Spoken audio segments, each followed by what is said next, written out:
warahmatullahi wabarakatuh. Kembali lagi bersama kami di presentasi kelompok ekonomi Pancasila, dan yang saya hormati Ibu pengampu mata kuliah ekonomi Pancasila yaitu Ibu Rizkia, dan juga teman-teman yang saya cinta sayangi.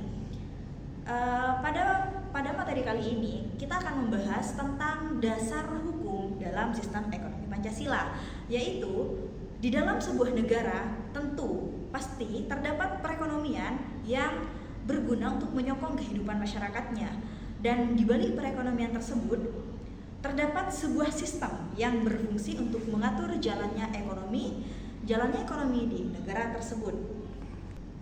Sistem ekonomi. Apa itu sistem ekonomi? Yaitu kombinasi aturan atau mekanisme yang digunakan untuk mencapai tujuan dalam perekonomian.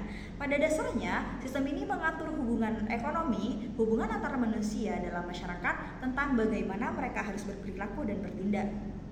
Pada dasarnya, sistem ini berkembang sesuai dengan perkembangan sejarah, kebiasaan, kebudayaan, dan ideologi yang dianut manusia dalam kehidupan bermasyarakat. Sistem ekonomi ini mempunyai berbagai fungsi, mulai dari sebagai penyedia dorongan untuk berlangsungnya kegiatan produksi, hingga untuk mengatur pembagian hasil produksi tersebut, dan juga yang terakhir yaitu untuk menciptakan mekanisme tertentu agar distribusi barang dan jasa berjalan dengan baik. Terdapat banyak sekali sistem ekonomi di berbagai negara. Tapi secara garis besar sistem ekonomi ini yang diterapkan di berbagai negara itu ada 4. Yang pertama ada sistem ekonomi tradisional, yang kedua ada sistem ekonomi pasar, yang ketiga ada sistem ekonomi komando, dan yang terakhir ada sistem ekonomi campuran. Oke, selanjutnya dari berbagai macam-macam sistem ekonomi yang saya sebutkan tadi, di Indonesia sendiri kira-kira teman-teman tahu nggak apa sistem ekonomi yang diterapkan di Indonesia? Secara garis besar, di Indonesia sendiri menerapkan sistem ekonomi Pancasila. Apa itu sistem ekonomi Pancasila? Selanjutnya akan dibahas oleh pemateri kedua, yaitu Saudara Rani Aulia Pratiwi. Kepadanya dipersilahkan. Assalamualaikum warahmatullahi wabarakatuh. Saya Rani Aulia Pratiwi akan menjelaskan tentang Pancasila sebagai sistem ekonomi. Pancasila ditetapkan sebagai dasar negara pada tanggal 18 Agustus 1945 oleh PPKI. Sistem ekonomi Pancasila ini bukan merupakan bagian dari sistem ekonomi kapitalis maupun sosialis, akan tetapi merupakan bagian dari keduanya. Mengapa begitu? Karena sistem ekonomi kapitalis ini adalah sistem yang diberi kebebasan penuh di mana setiap individu bebas memiliki dan menggunakan untuk memproduksi. Sedangkan sistem ekonomi sosialis ini tidak serba bebas, di mana semua faktor produksi dikuasai oleh pemerintah. Sehingga keduanya ini sangat bertolak belakang dengan ideologi Pancasila. Mungkin hanya sekian, terima kasih. Assalamualaikum warahmatullahi wabarakatuh. Perkenalkan, nama saya Siti Jamila Tusbihah. Nah, persoalan ekonomi menjadi kompleks ketika sudah dihadapkan dengan masalah-masalah realitas kehidupan seperti kemiskinan, pengangguran, kemakmuran, dan kesejahteraan bangsa. Nah, lalu muncullah ekonomi Pancasila sebagai jawaban dari permasalahan yang ada di Indonesia. Berbicara tentang sistem ekonomi di Indonesia, ada 4 sistem ekonomi Pancasila yang pernah diterapkan. 1 yaitu sistem ekonomi liberal, dimulai dari tahun 1950 sampai 1957. Sistem ekonomi ini tepat diterapkan setelah beberapa tahun negara kita merdeka. Nah, kebijakan yang ada di sistem ekonomi liberal ini disebut pemotongan nilai uang. Kebijakan ini ditetapkan oleh Menteri Keuangan saat itu, yaitu Syafruddin Parwiranegara. Yang kedua yaitu sistem ekonomi etatisme, dimulai dari tahun 1959 sampai 1966. Dikeluarkan oleh Insinyur Soekarno. Terjadi penurunan nilai mata uang pada sistem ekonomi etatisme.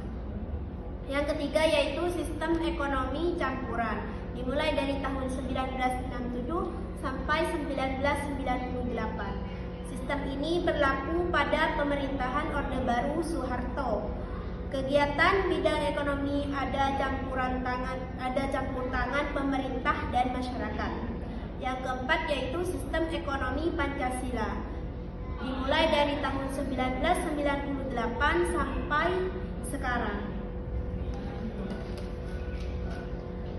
Nah, Emil Smith memberikan ciri-ciri ekonomi Pancasila dalam upaya pembangunan ekonomi.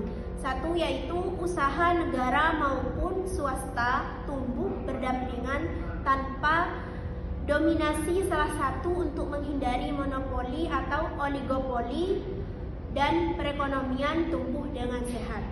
Perbedaan oligopoli dan monopoli, kalau oligopoli ada dua atau lebih perusahaan yang menguasai pasar. Sedangkan monopoli hanya dapat ditemukan penjual tunggal atau hanya ada satu penjual yang menguasai. Nah, monopoli dan oligopoli ini dilarang karena dapat menimbulkan persaingan usaha yang tidak sehat dan merugikan konsumen. Yang kedua yaitu sistem ekonomi Pancasila didasarkan pada asas kekeluargaan berdasarkan dominasi modal atau dominasi buruh. Yang ketiga yaitu masyarakat menjadi pemegang peranan sentral, bahwa masyarakat memiliki peran yang penting dalam suatu negara, misalnya sebagai pengawas pelayanan publik. Yang keempat yaitu negara memiliki hak menguasai bumi, udara, dan kekayaan alam yang terkandung dalam negara tersebut, tetapi harus berdasarkan konteks pelaksanaan hak dan kewajiban negara yang sebagai pemilik, pengatur, perencana, pelaksanaan, dan pengawas. Baik, terima kasih. Assalamualaikum warahmatullahi wabarakatuh. Baik, sistem ekonomi Pancasila merupakan sistem ekonomi yang unik dan khas bagi Indonesia karena didasarkan pada nilai-nilai yang terkandung dalam Pancasila sebagai ideologi dasar negara. Orientasi sistem ekonomi Pancasila yaitu pertama, ketuhanan yang Maha Esa, yang berlandasan dengan nilai agama dan moralitas, yang aktivitas ekonomi harus sejalan dengan prinsip agama, yang mengedepankan etika dan moral, menghindari dari sifat tidak adil dan merugikan. Yang kedua, kemanusiaan yang adil dan beradab. Sistem ini menolak bentuk eksploitasi atau ketidakadilan dalam ekonomi. Artinya, setiap individu diakui hak dan martabatnya. Ketiga, persatuan Indonesia. Adanya nilai kebersamaan, kekeluargaan yang memperkuat integrasi sosial dan solidaritas nasional, bukan individualisme atau kepentingan kelompok tertentu. Yang keempat, kerakyatan. Sistem ekonomi ini mengedepankan kepentingan rakyat. Kebijakan ekonomi diatur untuk memenuhi kebutuhan dasar dan memprioritaskan kesejahteraan masyarakat luas, bukan hanya kelompok elit atau kapitalis. Yang kelima, keadilan sosial. Keadilan sosial menjadi prinsip utama, di mana pemerataan kekayaan dan kesempatan ekonomi diutamakan untuk menciptakan kesejahteraan bersama. Dalam menerapkannya, sistem ekonomi Pancasila berusaha mewujudkan keseimbangan antara sektor publik, swasta, dan koperasi. Dengan demikian, kemakmuran masyarakat diutamakan di atas kepentingan pribadi. Golongan dan seluruh rakyat Indonesia berpartisipasi aktif dalam kegiatan ekonomi. Sistem ini mengedepankan gotong royong dan tanggung jawab sosial yang bertujuan untuk memastikan bahwa hasil-hasil pembangunan ekonomi dirasakan oleh semua lapisan masyarakat tanpa terkecuali. Sekian dari saya. Assalamualaikum warahmatullahi wabarakatuh. Baik, selanjutnya yaitu poin terakhir yaitu undang-undang sebagai sistem ekonomi.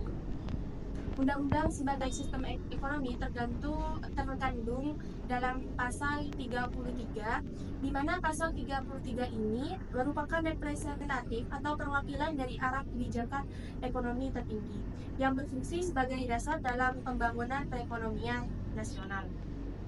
Di mana dalam pasal 33 Negara Republik Indonesia 1945 ayat 1 yang berbunyi perekonomian disusun sebagai usaha bersama berdasar atas asas kekeluargaan. Maksudnya, kekeluargaan walaupun terjadi persaingan tapi tetap dalam tujuan bersama, sehingga tidak terjadi persaingan bebas. Lalu pasal 33 ayat 2 yang berbunyi cabang-cabang produksi yang penting bagi negara dan yang menguasai hajat hidup orang banyak dikuasai oleh negara. Maksudnya, negara diberi kewenangan untuk menguasai cabang-cabang produksi penting, bukan semata-mata untuk menguasai, namun di mana agar negara dapat memenuhi kewajibannya kewajibannya di mana yang diamanatkan dalam Undang-Undang 1945. Selanjutnya yaitu ayat ketiga yang berbunyi bumi dan air dan kekayaan alam yang terkandung di dalamnya dikuasai oleh negara dan dipergunakan untuk sebesar-besarnya untuk kemakmuran rakyat. Artinya, supaya seluruh komponen termasuk bumi, air, dan kekayaan alam tersebut dapat diolah dan digunakan untuk kepentingan masyarakat luas dan untuk kemakmuran rakyat. Jadi, kepentingan masyarakat lebih utama daripada kepentingan perorangan. Mungkin hanya itu yang dapat saya sampaikan. Wassalamualaikum warahmatullahi wabarakatuh.